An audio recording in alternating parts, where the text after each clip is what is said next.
from President Trump to protect children from chemical and surgical mutilation. This morning, I signed a declaration: sex-rejecting procedures are neither safe nor effective treatment for children with gender dysphoria.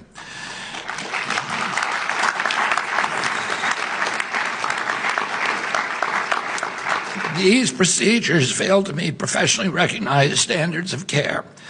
Medical professionals or entities providing sex-rejecting procedures to children are out of compliance with these standards of health care. This declaration is a clear directive to providers to follow the science and the overwhelming body of evidence that these procedures hurt, not help, children. Additionally, CMS is proposing 2 new rules.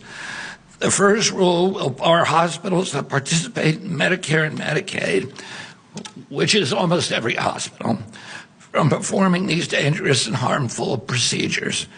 The second rule prohibits the federal Medicaid dollars from funding the sex-rejecting procedures on minors. The FDA is issuing warning letters to 12 manufacturers of breast binders, which are medical devices used for purposes such as assistance in recovery from cancer-related mastectomies. The FDA is telling these companies that the illegal marketing of breast binders to children for the purpose of treating gender dysphoria commits significant regulatory violations and requires swift congressional or corrective action. If the manufacturers don't comply, they could face enforcement actions, including product seizures.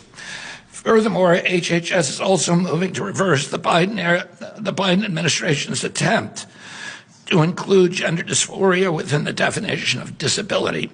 My uncle, Ted Kennedy, was the primary author of the Americans with Disabilities Act and of the 1978 amendments that strengthened the Rehabilitation Act. The Biden-era amendments that designated gender dysphoria as a disability served the commercial interest of a predatory, multi-billion-dollar industry that betrayed the original intention of those laws and engendered widespread public resentments against those laws among the American people and discredited the statutes in the public mind.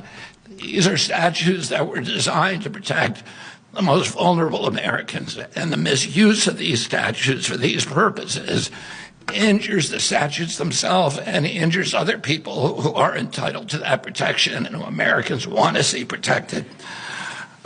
Our proposed rule will reassure recipients of HHS funding that policies preventing or limiting the sex-rejecting procedures do not violate disability non-discrimination requirements.